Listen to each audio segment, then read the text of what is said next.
नमस्कार, मी विलास बडे. न्यूज 18 लोकमतच्या या बुलेटिनमध्ये आपल्या सगळ्यांचं स्वागत. बुलेटिनच्या सुरुवातीला बातमी राजकीय गोटातून आहे. राज्यात झालेल्या सत्तांतराच्या नंतर उद्धव ठाकरे पहिल्यांदाच ठाण्यात गेले. यावेळी कार्यकर्त्यांनी त्यांचं जोरदार स्वागत केलं, शक्ती प्रदर्शन केलं. उद्धव ठाकरेंनी टेंभी नाका भागातील आनंद दिघेंच्या पुतळ्याला पुष्पहार अर्पण केला. मात्र आनंद आश्रमात आणि शक्ती स्थळावर जाणं उद्धव ठाकरेंनी टाळलं. तर माझ्यासोबत असलेले शिवसैनिक निखारे असून तेच मशाल पेटवतील असं वक्तव्य उद्धव ठाकरेंनी केलं.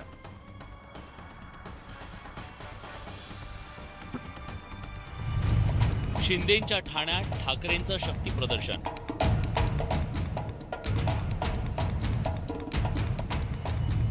आनंद दिघेंच्या पुतळ्याला पुष्पहार अर्पण.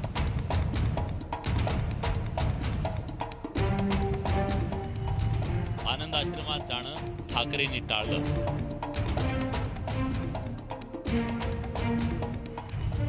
निखारे पेटवणार राजकारणात मशाल. काँग्रेस, राष्ट्रवादी, वंचित सगळ्यांना एकत्र केलं पाहिजे आणि शक्ती प्रदर्शन केलं पाहिजे. शक्ती प्रदर्शनावरून केसरकरांनी डागली तो. ठाण्यातल्या शिवसैनिकांनी उद्धव ठाकरेंचं जल्लोषात स्वागत करून आपली ताकद दाखवून दिली. आनंदनगर चेकनाका भागात जोरदार शक्ती प्रदर्शन करण्यात आलं. लवकरच महापालिका निवडणुका जाहीर होण्याची शक्यता असल्यानं ठाकरे गटानं ठाण्यात राजकीय शड्डू ठोकलाय. उद्धव ठाकरेंनी टेंभी नाका भागात जाऊन आनंद दिघेंच्या पुतळ्याला पुष्पहार अर्पण केला. जैन मुनींकडून उद्धव ठाकरेंनी आशीर्वाद घेतले. मात्र आनंद आश्रम आणि शक्ती स्थळावर जाण्याचं उद्धव ठाकरेंनी टाळलं. तर आरोग्य शिबिराचं उद्घाटन करताना उद्धव ठाकरेंनी शिंदे समर्थकांवर जोरदार निशाणा साधला. निष्ठेच्या पांघरुणाखाली जे काही लांडगे घुसले होते ते विकले गेले. ही नाही म्हटलं तर एक महाराष्ट्राची बदनामी झालेली. गेले ते जाऊ द्या, त्यांच्याबद्दल काही दुःख व्यक्त करण्यात काही अर्थ नाहीये. पण जे अस्सल निखाऱ्यासारखे धगधगते शिवसैनिक शिवसेनेसोबत आणि माझ्यासोबत राहिलेत, हे निखारेच उद्या राजकारणामध्ये मशाल पेटवणार आहेत. उद्धव ठाकरेंनी ठाण्यात येऊन त्यांचे इरादे जाहीर केले. त्यामुळे आगामी काळात ठाकरे गट आणि शिंदे गटात जोरदार राजकीय धुमश्चक्री उडणार असल्याचं स्पष्ट झालंय. की जी कार्यक्रम पत्रिका आहे त्यामध्ये उद्धव ठाकरे यांच्या दौऱ्यामध्ये आनंद मठात ते येतील असं कुठेही मेन्शन नाही आहे. तुम्ही आनंद मठातली दृश्य जर पाहिली तर त्यांच्या कॉन्वॉयसोबत जी लोकं होती ती इथं येऊन आनंद दिघे यांचा जो तस्वीर आहे त्या तस्वीरचा पाया पडत आहेत. जे बाळासाहेब शिवसेना पक्षाचे जे कार्यकर्ते आहेत, इथले कार्यालय प्रमुख जे आहेत हेमंत म्हणून, ते देखील इथे आहेत. त्यांचं कामकाज सुरू आहे आणि हे सर्व जे आहे ते उद्धव बाळासाहेब ठाकरे पक्षातील जे आहेत इथं कॉन्वॉय सोडून इकडे ते लोक दर्शन घ्यायला आलेले आहेत. उद्धव ठाकरेंच्या ठाणे दौऱ्याची दखल शिंदे गटाकडून घेण्यात आली. कोणतंही काम नसल्यामुळे शक्ती प्रदर्शन केलं जात असल्याचा टोला दीपक केसरकरांनी लगावला. नाही, आता फक्त त्यांनी शक्ती प्रदर्शन केलं पाहिजे. या शक्ती प्रदर्शनामध्ये काँग्रेस, राष्ट्रवादी, वंचित सगळ्यांना एकत्र केलं पाहिजे आणि शक्ती प्रदर्शन केलं पाहिजे. आता शक्ती प्रदर्शन ही एकच गोष्ट शिल्लक राहिलेली आहे.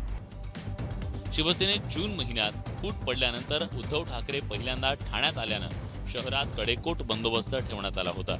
आता आगामी काळात शहरातलं राजकारण कोणत्या वळणावर जातं याकडे सगळ्यांचं लक्ष लागलंय.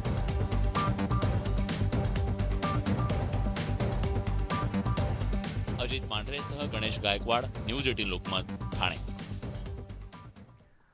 उद्धव ठाकरेंच्या हिंदुत्वाला 10% कॅन्सर झाला होता. तो कॅन्सर काढून टाकल्याचं टीकास्त्र नरेश म्हस्केंनी केलंय.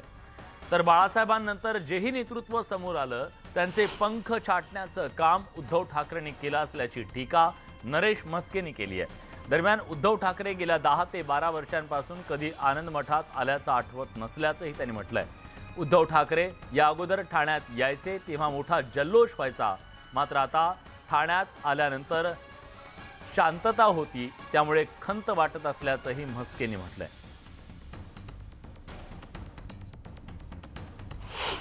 ठाण्याचं जे हिंदुत्ववादी शरीर होतं आमचं, हा जो आत्मा होता त्याला ना कॅन्सर झाला होता. छोटासा असा गाठ आली होती, एक 10% अशी गाठ आली होती. ती गाठ आम्ही कापून टाकलेली आहे आणि आता आमचं संपूर्ण शरीर हिंदुत्ववादी विचारसरणीचा आमचा आत्मा उरलेला आहे. तो एकनाथ शिंदे साहेब यांच्या नेतृत्वाखाली पुढे आगेकूच करत आहे. त्यामुळे आमचं आरोग्य किंवा आमची ह्याची त्यांनी काळजी करू नये ठाण्याची. त्यांनी पहिले आपल्याकडे जे काही छोटे टिकलेली लोक आहेत ना 5-10% ती थांबवण्याचा प्रयत्न करावा. महाराष्ट्राच्या राजकारणात खळबळ उडवून देणारी बातमी. 23 नोव्हेंबर 2019ला पहाटे देवेंद्र फडणवीस आणि अजित पवार यांचा शपथविधी झाला, तुम्हाला आठवत असेल. हा शपथविधी शरद पवारांची खेळी असू शकते असा गौप्यस्फोट राष्ट्रवादी काँग्रेसचे प्रदेशाध्यक्ष जयंत पाटील यांनी केला. जयंत पाटलांनी केलेल्या या वक्तव्यानं राजकीय वर्तुळात खळबळ उडाली आहे. राष्ट्रपती राजवट उठवण्याशिवाय काही पर्याय नव्हता, त्या अनुषंगानं शरद पवारांची ती खेळी असू शकते असं वक्तव्य जयंत पाटलांनी केलं.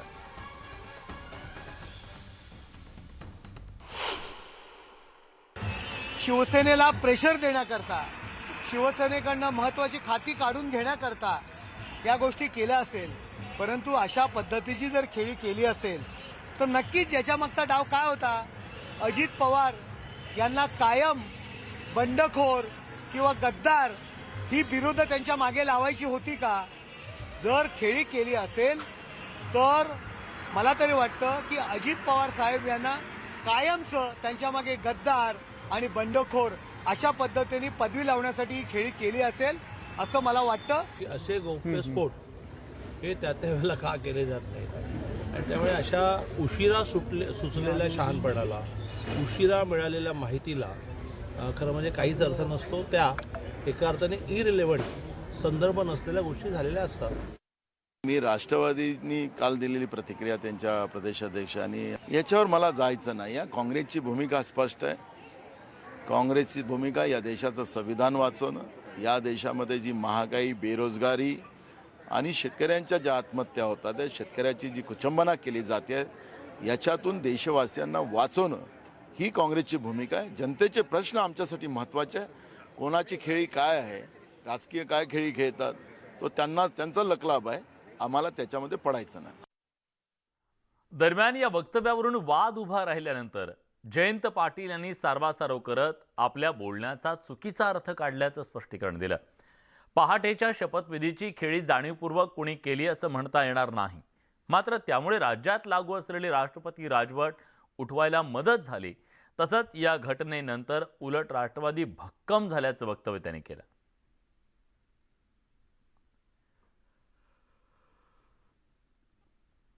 मला जो प्रश्न विचारण्यात आलेला होता त्या बाबतीत मला असं कदाचित असा शब्द वापरलेला आहे मी. आता ती जी घटना झाली पहाटेचा शपथविधी, या शपथविधीच्या मुळे काय झाले फायदे, तर राष्ट्रपती राजवट काढण्यासाठी त्याची डायरेक्टली इनडायरेक्टली मदत झाली, एवढाच त्याचा फायदा. त्याच्यात तो कोणी जाणीवपूर्वक केला असं म्हणण्याचा माझा हेतू नाही.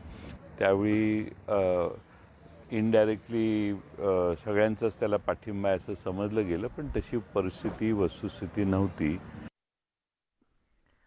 राज्य मंत्रिमंडळ विस्ताराबाबत विविध तर्क वितर्क लढवले जात असले तरी मंत्रिमंडळ विस्तार हा सर्वस्वी वरिष्ठ नेत्यांच्या निर्णयावर निर्भर असल्याचं राज्याचे क्रीडा आणि वैद्यकीय शिक्षण मंत्री गिरीश महाजन यांनी म्हटलंय. धुळे दौऱ्यावर असताना त्यांनी मंत्रिमंडळ विस्ताराबाबत हे भाष्य केलेलं आहे.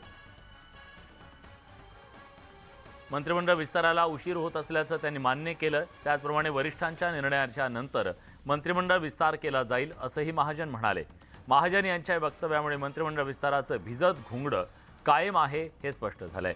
त्याचप्रमाणे मंत्रिमंडळ विस्तार आणखी लांबणीवर पडणार असल्याची जोरदार चर्चा आहे.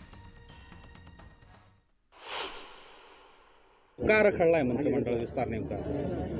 मला वाटतं या संदर्भामध्ये पक्षश्रेष्ठीच आपल्याला तारीख कळवतील. आज हे सांगणं मलाही कठीण आहे, आपल्या सर्वांना कल्पना आहे. खरं आहे थोडा उशीर होतोय, परंतु जोपर्यंत पक्षश्रेष्ठी हिरवा कंदील देत नाही तोपर्यंत विस्तारही होणार नाही.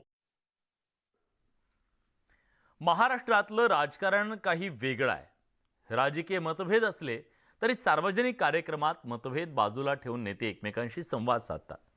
तसंच वैयक्तिक पातळीवर त्यांची मैत्रीही असते.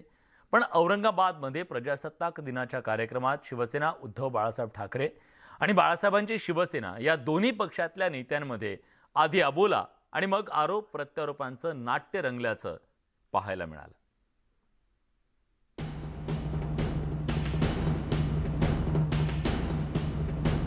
मी बोललो नाही काही, मी बोललो पण नाही आज. नाही, त्यांच्या बोलण्यानं बोलण्याने काही होणार नाही. घटनाबाई आहे ते, घटनाबाई कालचं तुम्हाला माहित नाही का तुम्हाला? खैरे काही बोलतात. हे जे चाललेलं आहे सध्याचं हे त्यांना सहन होत नाही. औरंगाबादमध्ये प्रजासत्ताक दिनाच्या कार्यक्रमात शिवसेना उद्धव बाळासाहेब ठाकरे आणि बाळासाहेबांचे शिवसेना पक्षातील नेत्यांमध्ये अबोला नाट्य रंगल्याचं पाहायला मिळालं. शिवसेना उद्धव बाळासाहेब ठाकरे पक्षाचे माजी खासदार चंद्रकांत खैरे आणि बाळासाहेबांचे शिवसेनेचे नेते संजय शिरसाट एकाच सोफ्यावर शेजारी शेजारी बसले होते. मात्र दोन्ही नेत्यांमध्ये कोणताही संवाद झाला नाही. संजय शिरसाट, शिंदे गट आणि उद्धव ठाकरे गट आजूबाजूला बसले, जे गेल्या अनेक दिवसांपासून आम्ही बघत नाही, आज बघायला भेटतंय. औरंगाबादसाठी चांगलं चित्र आहे. पण मी बोललो नाही काही, मी बोललो पण नाही आज. अजून बोलले नाही तुम्ही. भुमरे साहेबांना सला उठून उभे राहिले तुम्ही. भुमरे साहेब आल्या नाही. नाही, मी असं इकडे जाऊन करत होतो. त्यांनी तुमच्याकडे बघितलं. नाही, मी असं इकडे नाही. आणि मी आता फळ येते तर मी मागे चालले जाईल. मी चंद्रकांत खैरेंच्या या टीकेवरून दोन्ही पक्षातील नेत्यांची मनही दुरावली असल्याचं आता लपून राहिलं नाही. प्रसंग कोणताही असो, एकमेकांचा राजकीय विरोध कायम असल्याचं यातून पाहायला मिळतंय. खैरेच्या मनात कटुता अजून आहे. ते म्हणतात मी बोललोच नाही. त्यांचा स्वभाव तसाच आहे, तर तसेच बोलणार ना. पण ते मनाने चांगले. मनाने चांगले नसल्यामुळे तर असे बोलतात. मनाने चांगले नाहीये, त्यांना काही त्याचं काही घेणं नाही. 24 तास डोक्यात राजकारणाचा किडा असला ना तर माणूस असा बोलतो. अबोला नाट्यानं सुरुवात झाली खरी, पण त्यानंतर रंगला आरोप प्रत्यारोपांचा सामना. पालकमंत्री संदीपान भुमरे हे भाषण संपवून प्रथेप्रमाणे उपस्थित मान्यवरांना शुभेच्छा देण्यासाठी आले, तेव्हा चंद्रकांत खैरेने तिथून काढता पाय घेतला. पालकमंत्री शुभेच्छा द्यायला येऊ लागले खरे साहेब. घटनाबाई आहे ते, घटनाबाई कालचं तुम्हाला माहित नाही का तुम्हाला? कालच्या याच्यात आलं ना आता ते शुभेच्छा द्यायला येतात. प्रोटोकॉल तुम्ही चाललाय उठवून. त्यांचे काय प्रोटोकॉल कसला? चंद्रकांत खैरेंनी पालकमंत्र्यांवर सुद्धा टीकास्त्र डागलं, तर संदीपान भुमरेने खैरेंवर पलटवार केला नाही तरच नबल. सुप्रीम कोर्टने म्हणून आम्हाला ठरायला घटनाबाह्य वगैरे काय, पण मला सांगायचं की खैरे काय बोलतात त्याच्याकडे जास्त लक्ष देऊ जाऊ नका. खैरे म्हणजे खैरेला कुठलाही अधिकार नाही बोलायचा. काही नाही तरी खैरे साहेब आपलं कुठलं तरी काहीतरी बोलून जातात. एकीकडे या दोन्ही बाजूंच्या नेत्यांमध्ये आधी अबोला आणि मग आरोप प्रत्यारोपांचा सामना रंगल्याचं पाहायला मिळालं, तर दुसरीकडे एमआयएमचे खासदार इम्तियाज जलील यांनी सामंजस्याची भूमिका घेतली. काही नेते अवघडल्यासारखे बसलेले आहे, पण कमीत कमी तर बसले तर सही. नाही तर आपला एकमेकांना जे बघणारे नाही होते, आज कमीत कमी ते एक शेजारी बसले तर सही. 40 आमदारांच्या बंडानंतर शिवसेनेत उभी फूट पडली. त्यानंतर दोन्ही गटात राजकीय संघर्षाची ठिणगी पडली आणि आता नेत्यांमधली दरी वाढत गेली आहे. औरंगाबादमधल्या प्रजासत्ताकच्या कार्यक्रमात ते पुन्हा एकदा समोर आलं.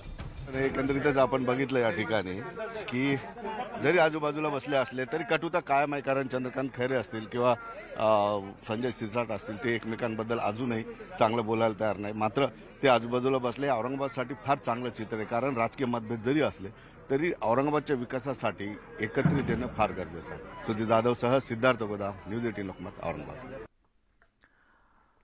बियाणींचा मारेकरी पकडला गेलेला आहे. अखेर नांदेडमधील बांधकाम व्यावसायिक संजय बियाणी हत्याकांडातला प्रमुख शूटर दीपक रांगाला पकडण्यात यश आलंय. राष्ट्रीय तपास यंत्रणा अर्थात एनआयएनं दीपक रांगाला नेपाळ बॉर्डरवरून बेड्या ठोकल्या. गेल्या वर्षी 5 एप्रिल 2022 रोजी संजय बियाणी यांची घरासमोर गोळ्या झाडून हत्या करण्यात आली होती. या हत्येचा मास्टरमाइंड दहशतवादी हरविंदर सिंग रिंदा असून दीपक रांगासह आणखी एका शार्प शूटरनं बियाणी यांच्यावर गोळीबार केला होता. दरम्यान दीपक रांगा याची ओळख परेडसाठी नांदेड पोलिसांचं एक पथक पंजाबमध्ये दाखल झाल्याची माहिती सूत्रांनी दिली आहे.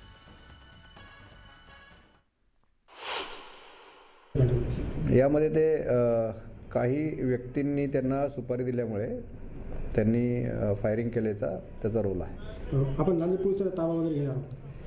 हो, नक्कीच आम्ही सदरच्या गुन्ह्यामध्ये ते फरारी आरोपी असल्यामुळे त्यांचा ताबा घेऊन तपास करणार आहोत. 5 एप्रिल 2022 रोजीचे जे गुन्हा आहे 119/2022 त्यामध्ये श्री संजय बियाणी यांची हत्या झालेली होती. त्यामध्ये जे शूटर्स होते त्यापैकी एक दिव्यांशू हा अटक होता आणि एक दीपक नावाचा जो रंगा नावाचा जो आरोपी आहे त्याला NIAने गोरखपूर इथे ताब्यात घेतलेला आहे.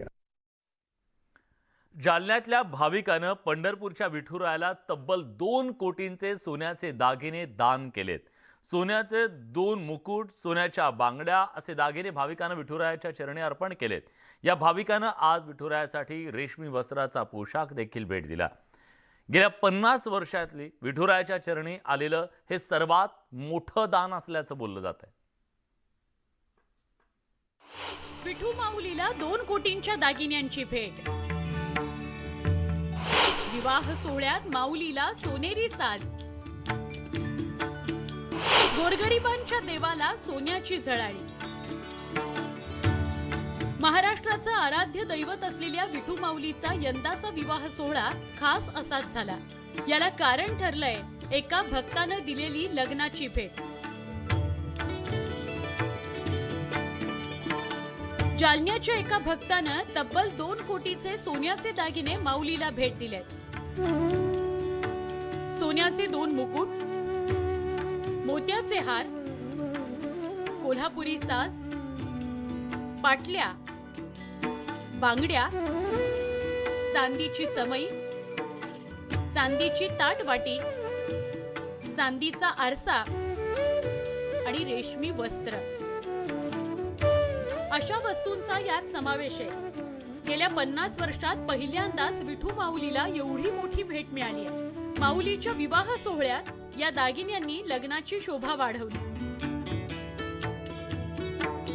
सोन्याचे दोन्हीकडे मुकुट आलेले आहेत, तिथून मोत्या हार आले आहेत, कोल्हापुरी साज आहे, पाटले आहेत, बांगडे आहेत, समई आहे आणि चांदीचे वेगवेगळ्या प्रकारचे तिथं दागिने आलेले आहेत.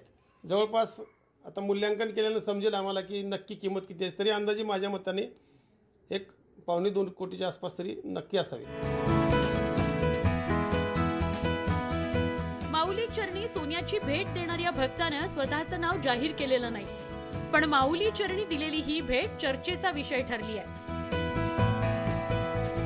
पंढरपूरहून Virendrasinh उत्पातसह bureau report, news 18 Lokmat. ब्रेकनंतर तुमचं पुन्हा एकदा स्वागत. यानंतर नादखुळा बातमी.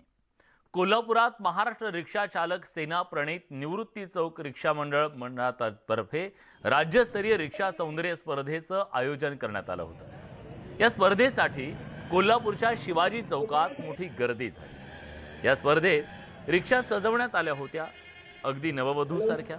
तसंच फुलं, त्याचबरोबर फुल स्पीड आणि 2 चाकांवर रिक्षा चालवून रिक्षा चालकांनी सगळ्यांची मनं जिंकली. अनेक वेगवेगळे स्टंट सुद्धा यावेळी करण्यात आले.